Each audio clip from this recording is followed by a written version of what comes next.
Encounter झालेल्या अक्षय शिंदेच्या मृतदेहाचं अखेर 7 दिवसांनंतर दफन करण्यात आलं।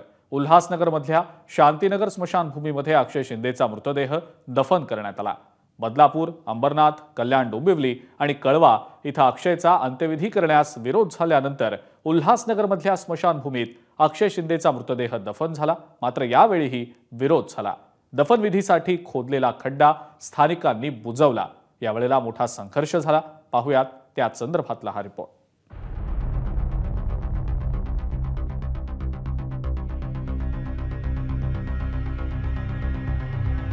बदलापूरचा नराधम अक्षय शिंदेचा मृतदेह दफन करण्यासाठी खोदलेला हा खड्डा।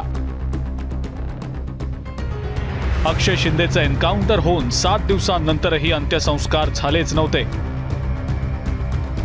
पुरावे जतन करण्यासाठी त्याच्या कुटुंबियांनी मृतदेह जाळण्याऐवजी पुरण्याचं ठरवलं। मात्र तो दफन करण्याला अनेक ठिकाणच्या नागरिकांनी विरोध केला आणि अखेरीस कोर्टाच्या ताशेऱ्यांनंतर पोलिसांनी उल्हासनगरच्या शांतीनगर स्मशानभूमीत मृतदेह दफन करण्याची तयारी केली खरी। मात्र तिथेही स्थानिकांनी त्याला प्रचंड विरोध केला।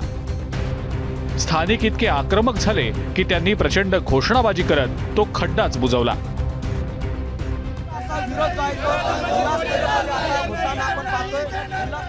खड्डा बुजवणाऱ्या स्थानिकांना पोलिसांनी ताब्यात घेतलं आणि पुन्हा खड्डा खोदला।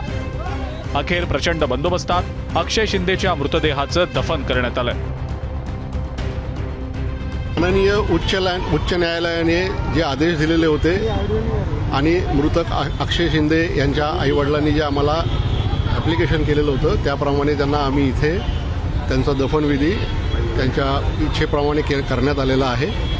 मोठा पोलीस बंदोबस्त लावून आम्ही त्याप्रमाणे करून घेतलेला आहे। ज्या लोकांनी आम्हाला इथे काही लोकांनी जे सहकार्य केलेलं आहे त्या सगळ्यांच्या बरोबर मदतीने आम्ही हा अंत्यविधी करून ठेवलेला आहे। एकीकडे नराधम अक्षय शिंदेच्या दफनविधीवरनं हा सगळा ड्रामा झालेला असताना दुसरीकडे जितेंद्र आव्हाडांनी एन्काउंटरवर प्रश्नचिन्ह उपस्थित करत एक ऑडिओ क्लिपच सोशल मीडियावर जाहीर केली।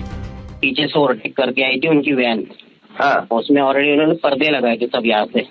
अच्छा, तो पहले उसकी गाड़ी उछली तो ठक करके आवाज आया, हमको लगा गाड़ी का पाटा बजा गया। हाँ, सेकंड आवाज आई तो मैं थोड़ा डर गया, बोला कुछ तो इश्यू होगा। और वो पुलिस वाले ने भी गाड़ी रोकी तो वो बाहर आए, मैंने दरवाजा खोला, 2 पुलिस वाले शायद कुछ उतरे, वापस उन्होंने बंद किया और वापस चले गए। फिर तीसरी आवाज आई। अच्छा, तो हम लोग डर गए। फिर मैं ओवरटेक मार के भाग गया, वो कलवा की तरफ घुस गए। हम लोग अपने टी जंक्शन की तरफ चले गए। आता तिकडे बदलापूरमध्ये म्हणाले पहिले आरोपीला फाशी द्या, फाशी द्या, फाशी द्या, आमच्या समोर आणा। आता आरोपी जेव्हा गोळीबार करतो तेव्हा पोलीस काय शोपीस ठेवून बंदूक दाखवते जाणार, आणि ते केलं नसतं तर म्हणाले असते अरे वा 4 लोक असून आरोपी गोळीबार करून पळून गेला, पिस्तूल बंदूक काय शोसाठी ठेवली आहे। अक्षय शिंदेच्या मृतदेहाचं दफन झाल्यानंतर बदलापूर अत्याचार प्रकरण निकाली लागलं का या प्रश्नाचं ठोस उत्तर शोधताना महाराष्ट्राची संभ्रमावस्था काही संपत नाहीये।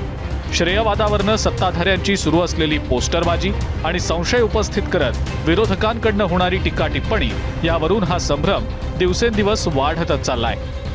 अक्षय भाटकरसह सुरेश काटे, एबीपी माझा, उल्हासनगर।